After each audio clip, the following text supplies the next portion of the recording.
Am I the a-hole for going forward and refilling the divorce procedures after my wife canceled now that she is getting the help she needs for her postpartum depression? I, 29 male, was in a relationship with my soon-to-be ex-wife, 28 female, for 8 years. Everything was what I would describe as nearly perfect. Small arguments here and there, but nothing really significant or relationship-altering.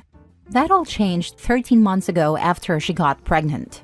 The pregnancy wasn't a surprise, as we were trying for a baby. I seriously don't know what went wrong, but around the 4-month mark, my wife completely made a 180-degree switch from the kind, caring, and sweet woman she used to be to a total tyrant. I know it's harsh to say, but that's honestly the best way to describe it. I'm completely serious when I say that even my breathing became an issue for her. She would wake me up at 2 to 3 in the morning because she wanted something specific, and she'd become verbally abusive if I refused to drive 40 minutes to get her some ice cream she was craving. Once, she went on a tirade because she wanted Chick-fil-A on a Sunday and the place was closed, calling me a useless husband and every name under the sun.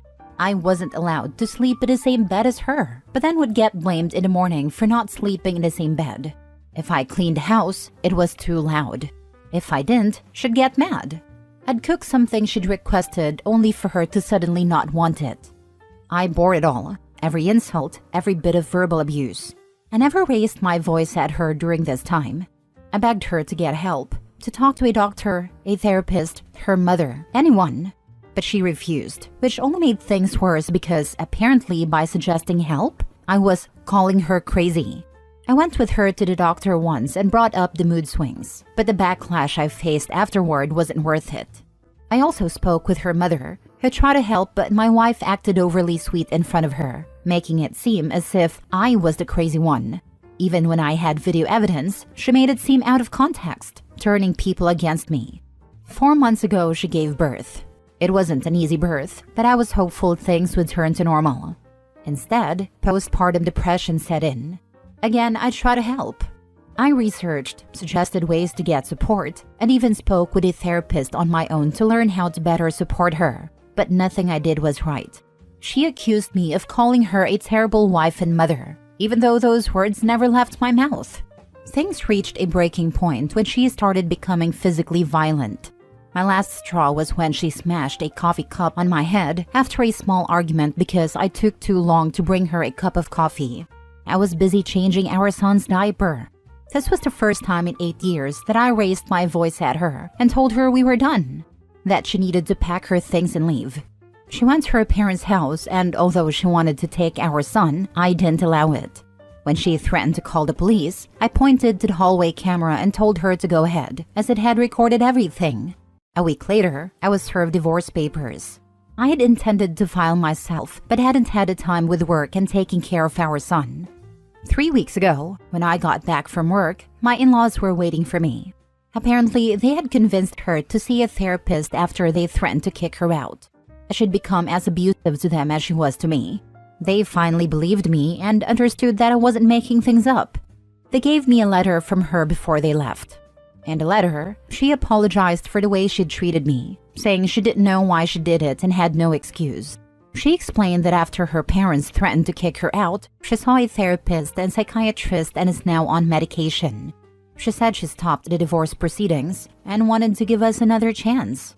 I haven't responded to her letter and instead instructed my lawyer to proceed with the divorce. I handed over the letter to my lawyer, as it includes a lot of details about her behavior and her admissions of abuse.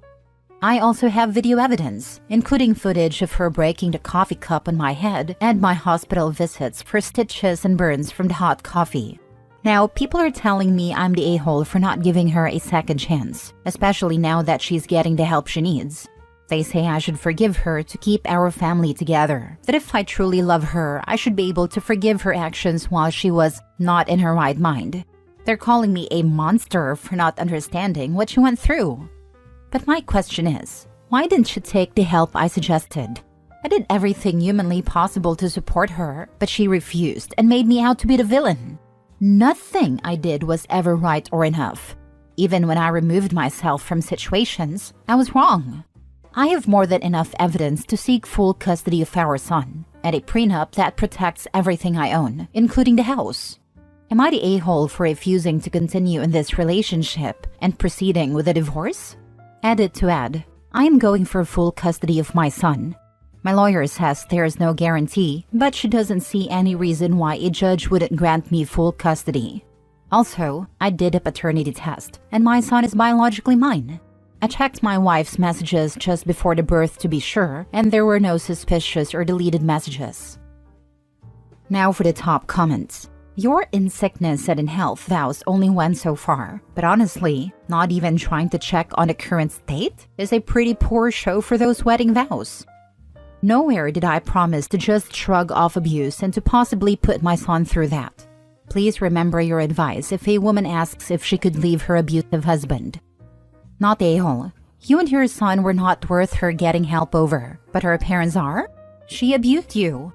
No matter the circumstances, she doesn't get to play the victim now. Her parents weren't. Her own selfish desire was. She was scared of homelessness. Agreed. You're definitely not the a-hole here. It sounds like you've been dealing with a lot of emotional and physical abuse from your wife, and you've done everything you could to help her, including suggesting therapy and offering support. When someone refuses help and becomes abusive, especially during a vulnerable time like postpartum depression, it's not your responsibility to keep trying to make it work, especially when your safety and well-being and your child's are on the line. Her seeking help now is a positive step, but that doesn't erase what happened. You have every right to prioritize your well-being and your son's future, especially given the evidence of abuse and how she's treated you. Moving forward with a divorce and full custody is understandable, as you're looking out for your son and creating a safer environment for both of you. Keep doing what's best for you and your child. Postpartum depression is very real, and give her a second chance to get back to being a normal person. She destroyed her body and mind making you a father. Most people handle that fine. She didn't. Give her the opportunity to recover from her mental illness and stay separated until she does. She either recovers or she doesn't, but to throw your entire relationship away and give up on her because she has a very real mental illness is not looking at the full picture. She threw it away. I tried for months and I'm done trying. If I did something even remotely similar, would your advice to her be the same? Why should I continue? She refused to get help until she had no options left, until everyone turned their backs on her. Now I'm suddenly good enough again? But for months I was treated like a useless stain on the carpet. I was told to F off just for breathing in the kitchen while she sat in the living room. Apparently my breathing was too loud and irritated her. There was no other noise. I literally walked into the kitchen and her words were, F off, you're breathing too loud, and it's irritating me. If you had postpartum and acted that way, I'd give the same advice. Or if you had a real mental illness for that matter. Have you looked into exactly how postpartum can ravage a woman's mind? It can really mess them up. And if she didn't act this way before, why are you struggling to feel empathy for her now? If she was already unglued and postpartum made it worse, I'd agree it's not worth saving. But I'd suggest doing some research on the mental illness before signing anything to make this permanent. It should go without saying that her actions were traumatic for you. But if her postpartum was that severe, it wasn't really her doing those things. It sounds like she lost control of her mind shortly after birth. If you were in love with her before all this started, maybe see if she can recover. Like I've been saying, postpartum is very real. It can completely ravage a woman, and they can fully recover. Okay, so if I have a breakdown or a mental crisis and abused my wife, that would be fine? I did research. I spent the night talking to experts, booked appointments with therapists for advice, and nothing I did was right in her eyes. Apparently, wanting her to get help or offering any suggestions was me calling her crazy, a terrible person, or mentally ill. The other thing that bothers me is that, in public, she was fine. When her parents or friends were over, she was the kind, caring person I knew. Even during the 2-week stay her mother had at our house, she acted normal until they left. Next story. Am I the a-hole for breaking up my family and purposefully causing my stepmom to lose her child's custody and my father his? I, 24 male, moved away from home at the start of the pandemic. Back home, I have a younger brother, 12, and a stepsister, 10. I always had a fantastic relationship with my stepmother, better than I did with my father and mother, honestly. We were always really close and felt like a real family. During the pandemic, it was clear that both my father and stepmother experienced a decline in mental health. While they showed signs of stress, they never became abusive or bad parents, at least not initially. However, things took a turn about a year ago. They were expecting their first child together, and at first, everyone, including me and my siblings, was incredibly happy for them. But then things started to change. My stepmother began showing signs of instability and abusive behavior. I think it started affecting my father first because he withdrew, burying himself in his work and drinking, becoming extremely distant. When he effectively removed himself from the situation, the focus of her anger seemed to shift onto my siblings. They began telling me how she was always angry, yelling, and constantly berating them for trivial things. I initially thought it was pregnancy hormones taking its toll on her, and I assumed it would get better eventually. So, I comforted them as best as I could and told them we needed to be understanding since she was going through a hard time. But it never stopped. The baby is now 6 months old and the situation has only worsened. I tried to talk some sense into my father, but nothing came of it. When my brother came to me with a bruised face and told me she had hit him, I lost it. I didn't even contact my parents. I collected all the evidence I could, went straight to the authorities, and then informed my mother and my stepsister's father in that order. I didn't care about my father and stepmother anymore. My siblings were my priority. After a series of legal procedures that I frankly don't fully understand, my mother now has a custody of my brother. My stepsister is with her father, and the baby is staying with my paternal grandparents while his permanent situation is being decided. Since then, I've taken a lot of heat from both families for not attempting to address this issue within the family before going to the police. They argue that I should have gone to the authorities only as a last resort, and that I destroyed the family by not trying to be the bigger person and resolve things like an adult. My stepmother, especially, has been relentless, using every chance to talk to me about it.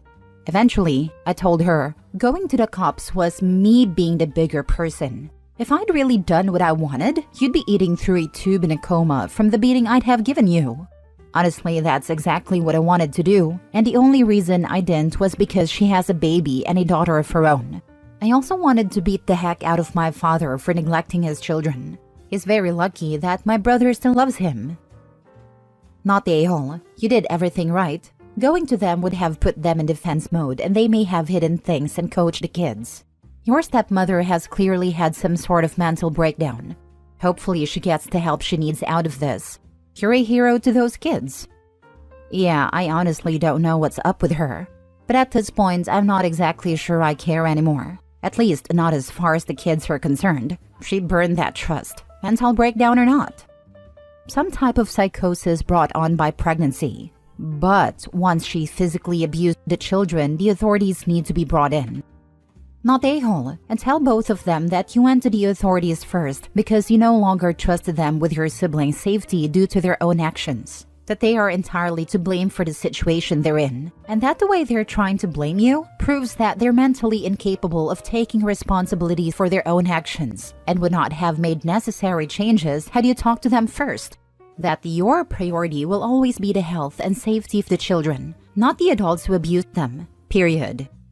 And tell both of them that you went to the authorities first because you no longer trusted them with your siblings' safety due to their own actions. Yeah, it really comes down to this, to be honest. Father was drinking himself away, being too scared to stand up to his wife, and she was too blinded by whatever she has going on to realize she was abusing kids and that she needed help. Last story. Am I the a-hole for refusing to let my sister stay with me after she got married and demanded I adjust my lifestyle for her husband? Okay, so I, 28 female, have a pretty established routine. I live alone in a 2-bedroom apartment, and while I'm not a neat freak, I like my space to be organized and have a certain vibe. Think minimalist, calm, and quiet. My sister, 30 female, recently got married to a guy, 31 male, who I barely know.